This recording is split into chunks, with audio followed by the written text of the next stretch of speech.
Holy crap! What a 24 hours.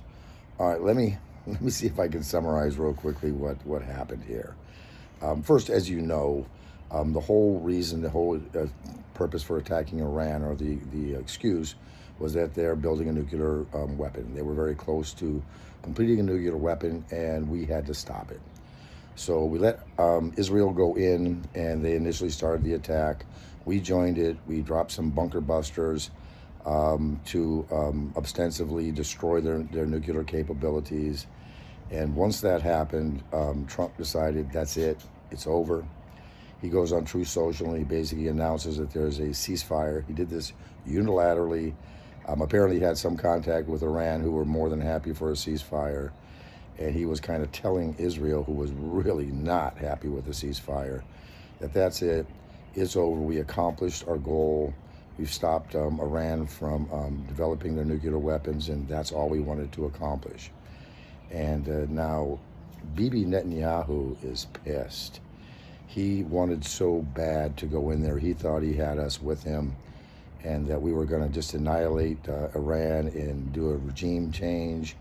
And Trump said no. So I got to tip my hat to him. You know, I was really pissed off when this started, and I was crying about we're starting World War III. And I don't know if Trump ever planned this in advance. I don't know that. But if he did, it was fucking brilliant. Because now what he's going to say, and what the story in history is going to be told, is Iran was about to develop a nuclear weapon.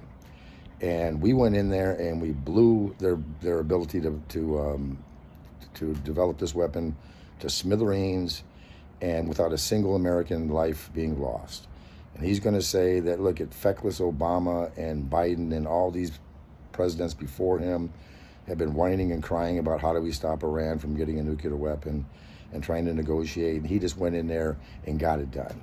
He wiped out their capabilities, didn't lose any American lives. Basically, he's calling it the 12-day war. Now it's all over and we can pursue peace. The greatest thing about this was he bullied the crap out of Netanyahu. Netanyahu did not want this, doesn't want this. But for the first time in history, an American president stood up and said, shut up. This is what we're doing. You just do what I tell you to. And I thought that's just incredible, because Bibi really has no leverage. Israel is a country of 8 million, trying to attack a country of 92 million. If it's not for American weapons, Americans' technology, American military support, giving them air superiority in Iran, basically because of us and our planes, our pilots, our weapons, Iran can't attack anybody. Israel can't attack anybody. They can beat up on the poor Palestinians, but pretty much that's it. They're a tiny little country. They're a feckless little country. And no American president has ever stood up to them and said no. And Trump actually stood up to them. And again, what I think happened, I think it was the pressure from his own MAGA base. I think guys like Charlie Kirk and Tucker Carlson and me, yeah, I had a huge amount to do with it. But I think he realized this was very unpopular. And I think he realized there was a really easy way out.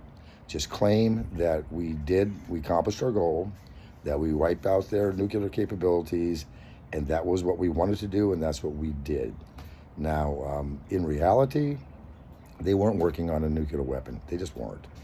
They had some enriched uranium. They had it to 60%. It's not that hard to get it to 90%, but there was real benefit for them to do that. At this time, they said they weren't doing it. Tulsi said they weren't doing it, but it doesn't matter. We can say they were about to have a nuclear weapon. Trump can say he stopped them from getting a nuclear weapon and claim victory.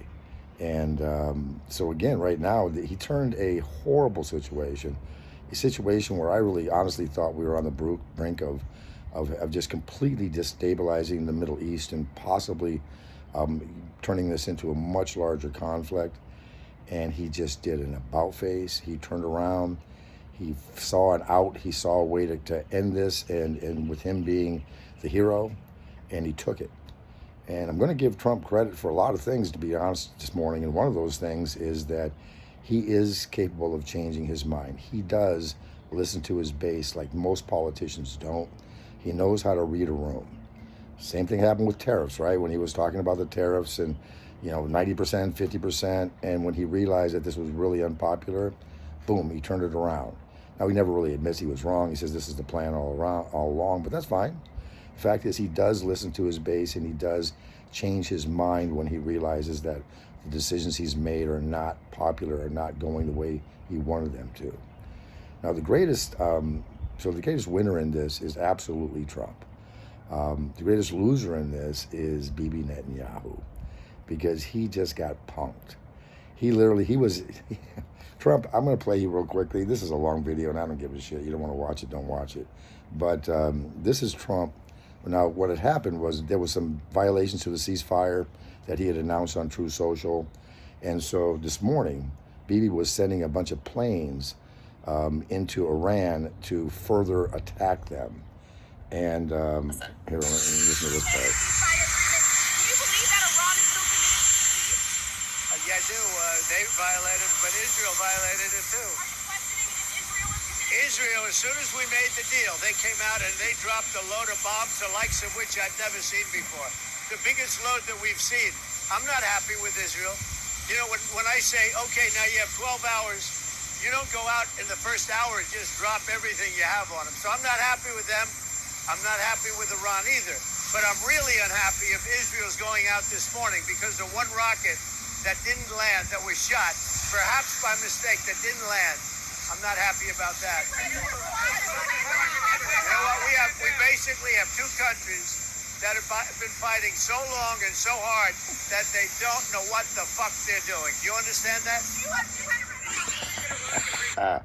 So, two things. He wasn't wearing a tie, so he's working hard. He really is. And he said fuck, which was totally fucking cool. But right when he got on that plane, he got on the phone with Bibi Netanyahu, and he said, turn those fucking planes around. Do not attack Iran. And Bibi turned the planes around this morning and didn't continue to attack Iran. So he backed Bibi down. He he ended the conflict. He can say that he's the first and only president in U.S. history that was able to thwart Iran's nuclear ambitions. He did it in less than 2 weeks, and he did it without a single loss of American life. So, whatever was going on behind the scenes, this is a major, major victory for Trump. It really is. You can spin it any way you want, but the fact is, he has bragging rights, and the conflict is ended there. And wow.